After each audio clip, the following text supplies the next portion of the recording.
وزیراعلیٰ خیبر پختونخوا اور منظور پشتین دونوں ایک ساتھ میڈیا سے مخاطب ہیں. 1-to-1 ملاقات ہوئی, کیا گفتگو ہوئی؟ جرگے کے حوالے سے بات ہو رہی تھی. پرامن طریقے سے انشاءاللہ پختونوں کا جو جرگہ ہے وہ اپنے ہی مقام پر اپنے وقت کے مطابق وہاں پر منعقد ہوگی. اس سے پہلے بھی پختونوں نے جتنے جرگے کیے ہیں پرامن طریقے سے کیے ہیں اپنی اسی روایات پر.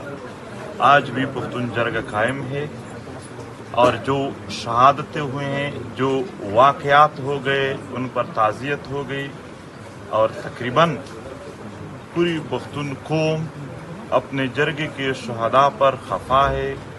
اس کے حوالے سے بھی بات ہو گئی اور یہاں پر پختون بیلٹ میں امن اور پختون وطن کے حقوق کے لیے پرامن طریقے سے جتنے بھی جرگے ہیں یا جدوجہد ہے ان کو سراہنے پر بات ہو گئی کہ اس کے حوالے سے کبھی بھی ایسا مسئلہ نہیں ہوگا کہ ان میں رکاوٹ ہوگی.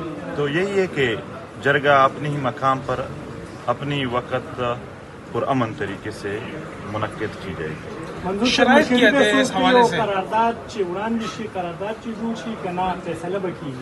څنګه مشري به څوک کوي د جرګې او قرارداد به کیږي په هغې باندې به عمل کیږي که نه ګوره جرګه د پښتون وطن روایات دي. د جرګې آنر څوک هم نه وي. موږ او تاسو ټول پښتانه سره ولاړ یو. جرګه منتظم لري خو آنر نه لري.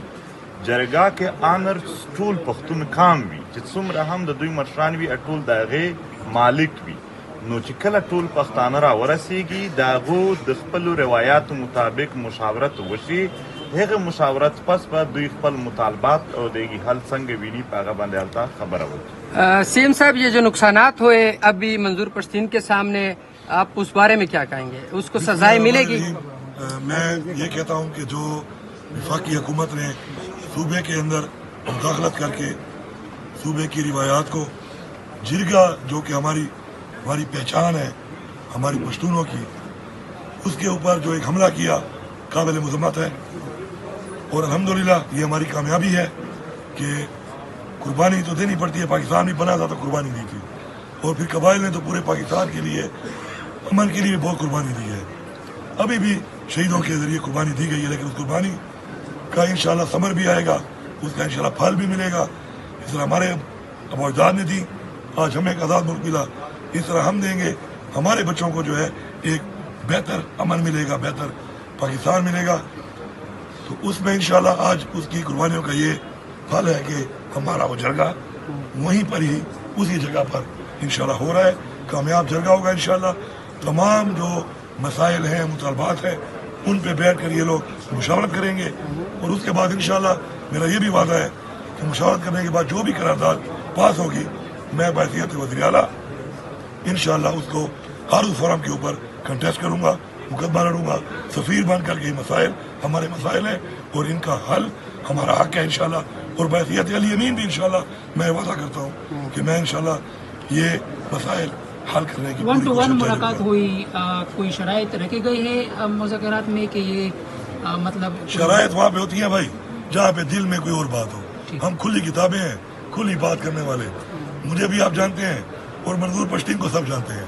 کھلی باتیں جو سارے پیڑ میں کرنے والے لوگ ہوتے ہیں ان میں کوئی شرائط یا ایسی معاملات والی بات نہیں ہوتی. ہاں کچھ مشورہ ہوتا ہے, کچھ مشورہ ہوا ہے انشاءاللہ اور وہ اس کے حساب سے ہوا ہے کہ جرگوں کو کس طریقے سے انشاءاللہ, کیونکہ میں میزبان ہوں اب, تو کس طریقے سے میں اپنی طرف سے دے کے ہماری یہ دعا اور کوشش ہے کہ ہم سب لوگ جو یہاں پہ ہیں اللہ ہمیں کامیاب کرے. جو مہمان آ رہے ہیں یہاں پہ ان کی اچھی میزبانی ہو, اللہ ان کو خیر سے لائے اور خیر سے ان کو بھی گھر لے جائے اور جرگے کے جو مطالبات ہیں, جو مقصد ہے انشاءاللہ اللہ اس میں کامیابی دے. منظور پشتین سے کیا مطمئن ہے آپ اس جرگہ ہماری روایت ہے اور ہم کریں گے. اپنے نوجوان شہیدوں پر مجھے افسوس ہے مگر ایک بات, ایک پیغام اس وطن کو برباد کرنے یا اس وطن کے بدخواہوں کے لیے ہے کہ اس وطن کا ہر شہید جو گزشتہ دہائیوں سے ہو رہے, چاہے وہ صحافی ہے, چاہے وہ طالب علم ہے, چاہے وہ سیاسی پارٹیوں کے نوجوان یا قائدین ہے, چاہے یہاں پر وکیل ہے, ڈاکٹر ہے, مدرسے یا اسکول کالج کے طالب علم ہے, چاہے عام عوام ہے, جتنے شہداء ہے کل کے شہداء تک ایک کا خون بھی پختون کام کسی کے لیے نہیں بخشے گا اور سب کا حساب کتاب انشاءاللہ ہوگا. لیکن یہ حقیقت ہے کہ اس کے لیے ایک جرگہ ہونا ضروری ہے کہ جرگے میں لوگ اپنا پیغام لے آ سکے, جرگے میں اپنے حساب کتاب, جرگے میں اپنے غم اپنے درد کی بات کر سکے, اس کے حوالے سے وہ اکٹھے ہو کر ایک مشاورت کر سکے, اور اس کے لیے مشاورت انشاءاللہ جرگے کے ذریعے ہو جائے گی. بہت شکریہ آپ سب. Thank you. P T M کو کالعدم قرار دیا گیا ہے, اس کے حوالے سے کیا کہیں گے آپ؟ پی ٹی ایم کو کالعدم قرار دیا گیا ہے وفاقی حکومت کی طرف سے. جرگہ ہو رہا ہے, جرگہ جب ہو رہا ہے تو قلادم انہوں نے کہا تھا کہ جو بھی ان کے ساتھ ملے گا ان کے شناخت کارڈ اور پاسپورٹ بلاک کریں گے تو بلاک کر دے. یہاں پر اور میرا اپنا بٹوا لے گئے ہیں, صرف میرے بٹوے کو بھی ڈال لینا اپنی لسٹ میں. میرا بٹوا بھی لے گئے, شادی کارڈ اس میں تھا, شادی کارڈ یہی تو میں بات کر رہا تھا کہ ہم تو مظلوم کا ڈیٹا اکٹھا کر کے اس کو پیش کر رہے ہیں, تو جتنا ظلم آپ لوگ کے ساتھ ہوا ہے وہ بھی پیش کریں گے.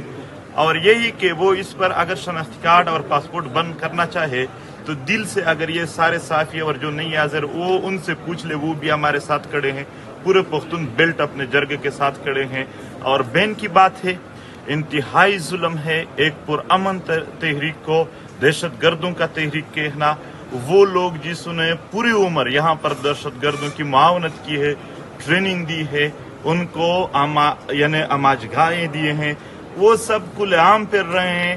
یہاں پر احسان اللہ احسان جیسے لوگوں کو بھی بنگلے دیے گئے ہیں, مگر وہ پی ٹی ایم جس نے ہمیشہ امن کی بات کی, ان کو دہشت گردوں کی لسٹ میں ڈالنا یہ ظلم تھا, یہ جبر تھا اور انتہائی ظلم تھا. یہ صرف ہم نہیں, آپ نے دیکھا ہوگا کہ پورے پختون بیلٹ نے اس کی سخت مخالفت کی, ساری سیاسی پارٹیوں نے, کہ یہ غلط ہے. وہ ظلم کر رہے ہیں, وہ جبر کر رہے ہیں, لیکن ایک بات ہے, ہمارے سینے بہت چوڑے ہیں.